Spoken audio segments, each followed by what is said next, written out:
Human beings were never meant to live solely by instinct or logic.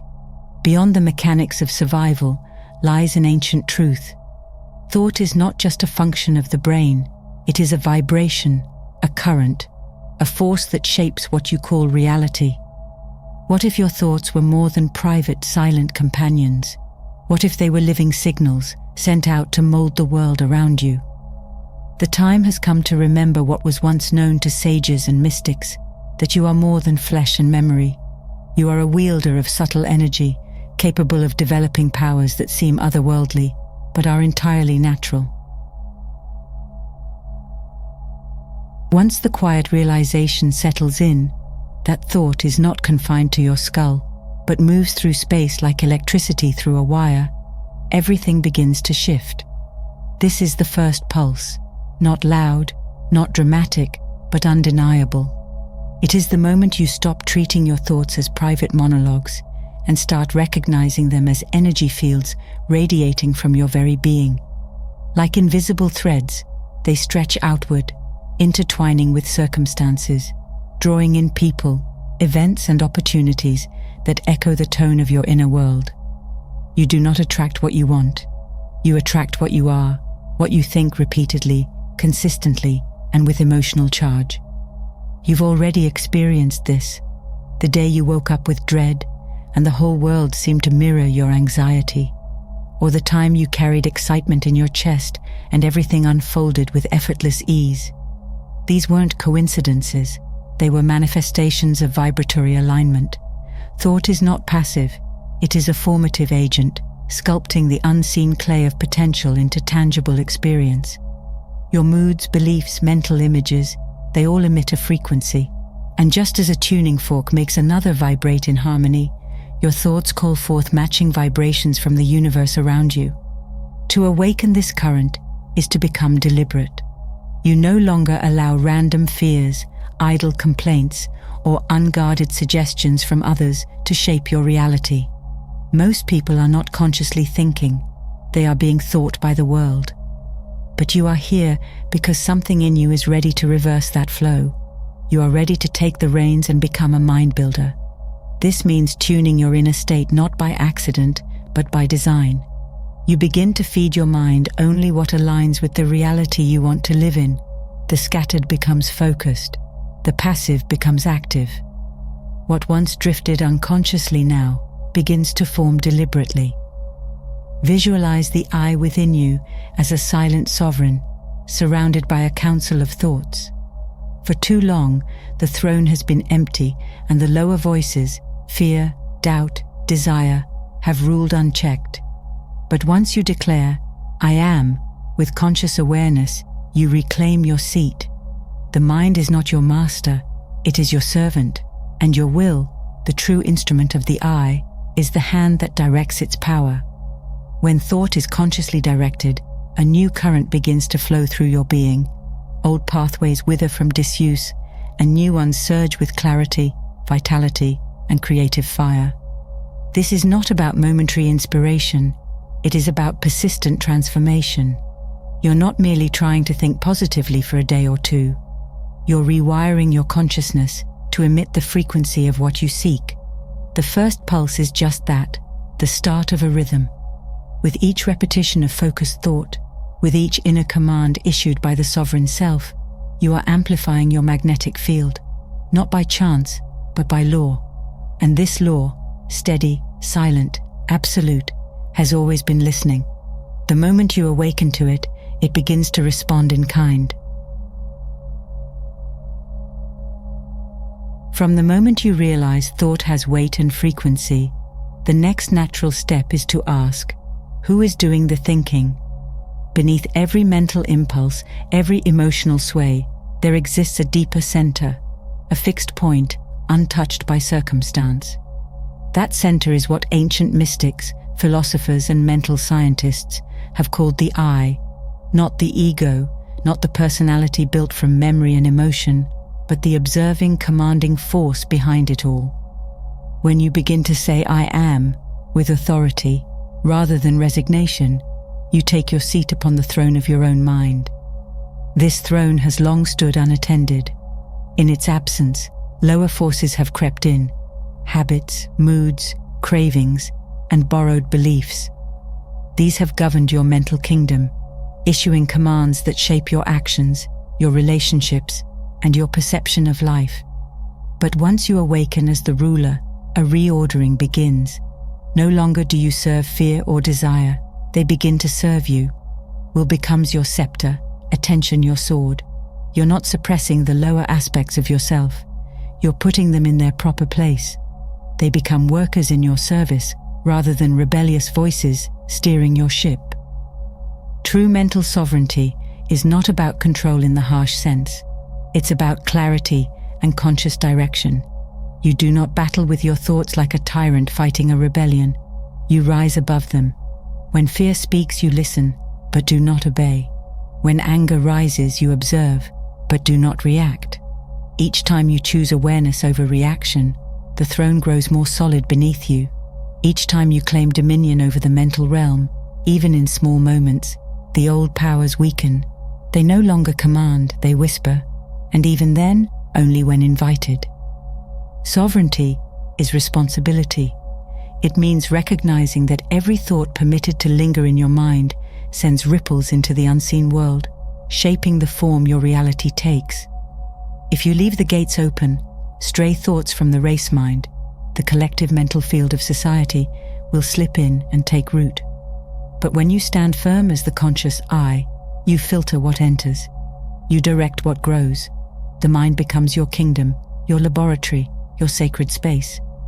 And in this space, the power to shape conditions, bend probabilities, and align with universal intelligence becomes not mystical, but natural. Once the I is established as sovereign, the next great task begins: learning to transmute the emotional forces that once ruled unchecked. Emotions, especially the darker ones, fear, anger, jealousy, despair, are not enemies to be exiled, but raw elements awaiting refinement. They are the uncut metals of the inner world. Emotional alchemy is the art of taking what is dense and volatile and transforming it into something radiant and constructive. Just as ancient alchemists sought to change base metals into gold, you learn here to elevate your inner atmosphere, turning reaction into revelation and pain into power. The key lies in recognition without identification. To feel fear rise is not failure. It is the signal that a new layer of self is coming to light. But if you say, "I am afraid," you've already handed over your scepter. Instead say, "I observe fear," and the distance you create becomes the crucible. In that space between awareness and impulse, transmutation begins. The energy of fear, when redirected, becomes heightened perception and preparation. Anger, when purified, becomes passion guided by justice. Jealousy, stripped of its illusion, reveals a forgotten desire for your own growth. Every emotional current carries a seed of transformation, if you hold it long enough to see it through. Repetition forms the groove, and emotions deepen with use. When you give in to a negative feeling repeatedly, the brain rewires, the chemistry hardens, and soon you live in the pattern. But no emotion is permanent, not if you refuse to feed it. The moment you choose to act against the pull of a lower current, you forge a new circuit. Smile in sorrow, breathe through irritation, speak love when it's hardest to do so. These are not acts of denial, they are declarations of dominion. Each time you redirect energy, you weaken the old pattern and build strength in a higher one. Your nervous system becomes your ally in transformation. With time and persistence, emotional alchemy becomes instinctive. What once overwhelmed now informs. The storms you used to dread become sources of clarity and power. As the inner climate shifts, the outer world follows. People respond differently. Situations resolve with less resistance. The universe begins mirroring the harmony within. And you realize that transmutation is not just possible, it's inevitable when the alchemist within is awake. Having transmuted emotional chaos into clarity, you now stand ready to wield the instrument that shapes all inner force into directed creation, concentration, Without it, power diffuses, like sunlight through fog. With it, even the faintest ember of thought becomes a flame that cuts through resistance. Concentration is the blade of the mind, the sharp edge that turns mental energy from wandering impulse into purposeful command. In the development of occult and psychic faculties, this faculty cannot be overstated. Every higher function of the mind, intuition, visualization, telepathic sensitivity, relies on the precision and strength of this mental blade. To cultivate concentration is to reclaim the right to choose your focus. The average mind is reactive, not sovereign. It flits from sensation to distraction, pulled by sound, light, memory, or fear. But a concentrated mind obeys only one voice, your chosen will. Begin where you are, sit quietly, and direct your entire attention to a single object, word or image. It is harder than it sounds, because you are untraining years of habitual scattering. Yet every moment you pull the mind back to its mark, you sharpen the blade. Every second of deliberate attention strengthens the nervous system's ability to hold one vibration. Over time, this becomes effortless, then natural, then magnetic. The most remarkable thing about a concentrated mind is its silent force. You need not shout into the universe when you are aligned with your purpose. The focused mind sends signals like lightning, precise, swift, and undeniable. Psychic impressions begin to form more clearly because your mental field is no longer noisy. You become a clear receiver. Likewise, your visualizations grow vivid, almost alive, because the power behind them is concentrated. Thoughts held in sustained attention start to shape reality, not because of magic, but because reality reflects the form and intensity of your internal images. Discipline is essential, but this is not the discipline of tension. It is the discipline of devotion. Concentration is not forcing the mind into a rigid mold. It is inviting the mind to rest fully in one place. Just as a river cuts stone by flowing in a single direction, your thoughts carve out new realities when guided with consistency. If your goal is to develop higher faculties, clairvoyance, telepathy, insight, you must first master this art. Without it, the psychic world remains fuzzy, fragmented, and filled with delusions. But with it, the unseen becomes clear, the formless becomes formed, and the deeper layers of consciousness begin to open. Through concentration, you gather your scattered energies and harness them. The mind, once a flickering lantern, becomes a laser beam. The world does not change, but your perception sharpens, and so your relationship with the world changes.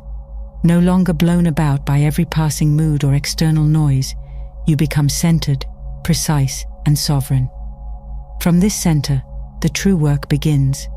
To direct thought as a sculptor shapes clay, to send vibration as a singer strikes tone, and to wield awareness as a blade that cuts through illusion.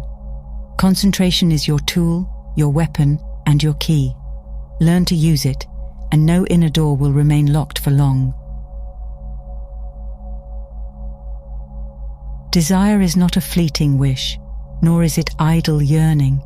At its root, it is the electric pulse that animates creation, the magnetic thread that draws the unseen into the seen. Within the framework of thought vibration, desire is more than emotion. It is the very frequency that shapes outcomes.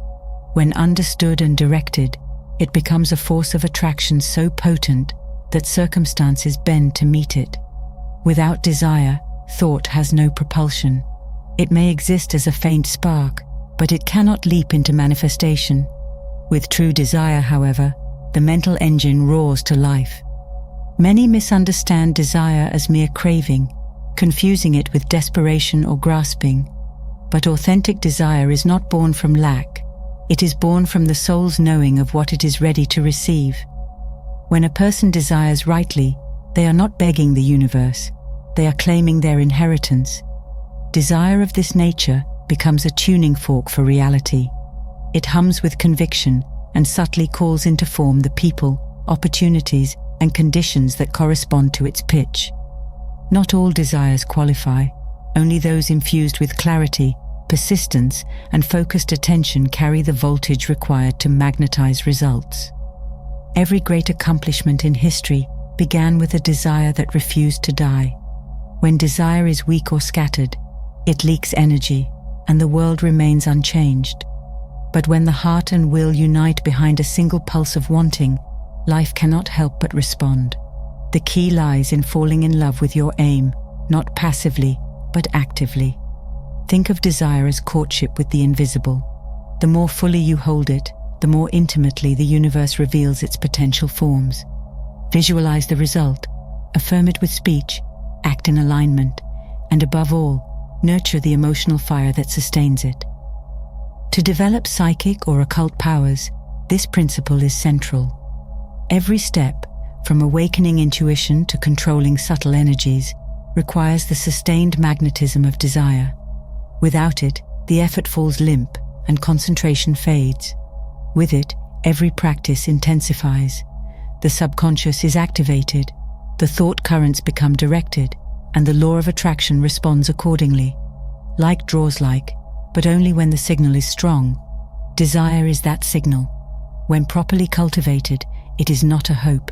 It is a command whispered through every cell of your being, echoed across the ethers, and fulfilled in time by the unerring laws of thought.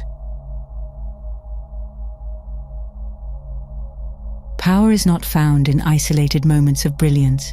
It is forged in rhythm, in repetition, in the grooves the mind returns to again and again. Habit, often underestimated, is the architect of permanence. Thoughts that are rehearsed become reflexes. Emotions that are indulged grow roots. When mental habits are left to chance, they tend to slide toward the negative: worry, fear, envy, self-doubt. But when guided consciously, they become the scaffolding for psychic development, inner stability, and lasting control. Every mental pattern you repeat is a signal sent to the subconscious, a mold into which life quietly begins to pour. Professor William James wrote that the secret of education is turning the nervous system into an ally. The same applies here. When you impress the right thought repeatedly into the deeper layers of mind, it eventually becomes second nature. The brain, like a sheet of paper, creases most easily along familiar folds. Each time a thought is practiced, whether it be confidence, strength, or calm, it becomes easier to think it the next time. This is the groundwork for real psychic strength. Before one can wield extraordinary forces, one must demonstrate mastery over the ordinary fluctuations of thought and feeling. Habit is where the unseen work of power begins. To cultivate this groove, one must start small, but persistently. Choose a trait, self-trust, clarity, or fearlessness, and impress it into the mind with repetition and action. Speak it, think it, act it out. Each moment of practice is a brushstroke painting the portrait of your future self. The time will come when you face a challenge, and instead of defaulting to old fears, you'll respond from your new mental baseline. That moment will not be magic, it will be momentum. The strength you've built through habit will carry you forward without conscious effort. Psychic growth does not spring from random flashes of effort, but from the discipline of mental cultivation, day by day, fold by fold. Reality does not play dice. Behind every experience, beneath every outcome, lies a structure more precise than any watchmaker's design. Life moves not by accident, but by immutable law. Thought is the architect, desire the magnet, and belief the compass. When things appear to just happen, it is not because fate is whimsical, but because thought, silent and often unrecognized, has been busily sowing seeds below the surface. Those who fail to see the connection between their dominant thoughts and their outcomes remain trapped in a fog of randomness. But those who awaken to the invisible threads begin to pull the strings of their own destiny. Every mental attitude is a command to the unseen. You do not need to shout to be heard. A quiet conviction held with consistency vibrates more powerfully than any passing wish. When you expect failure, even without saying it aloud, the universe receives your order and moves to deliver. Likewise, when you calmly hold the thought of success, not just desire but a knowing, you set in motion the forces that gather circumstances, people and ideas around your aim. This is not mysticism, it is mental chemistry. You emit a tone and reality resonates with it. Chance is merely a name for law, not yet understood. What some call luck, others call alignment. The successful are often not the most talented, nor the most favored by birth. They are simply those who hold themselves in harmony with the higher frequencies of confidence, effort and expectancy. Their energy is congruent with success, and so success finds its way to them. On the other hand, the one who walks through life bracing for disaster unconsciously invites it. This law is impartial. It favors no one and punishes no one. It simply responds. As gravity pulls all objects to the ground, so the law of attraction organizes life around thought. To align with the law is to live with clarity and calm. No longer tossed by circumstances, you become the center from which conditions orbit. You recognize that the universe is not against you, it is a mirror. If what you see displeases you, you do not smash the glass. You refine the image within. When you grasp this, when you deeply understand that you are never the victim of chance, but the conductor of cause, you unlock the final key in the development of psychic and occult power, the realization that you were never powerless to begin with. You simply hadn't claimed the levers of law already placed in your hands. In conclusion, you were never meant to crawl through life hoping for light. You are the light, and thought is your torch. With it, you awaken the forces that shape galaxies, yet reside within your own mind. This is the occult secret hidden in plain sight. Thought creates, thought commands, thought becomes. So now the question remains, will you dare to think with intention? Will you claim the throne, wield the blade, light the fire? The power is already yours. You need only rise to meet it.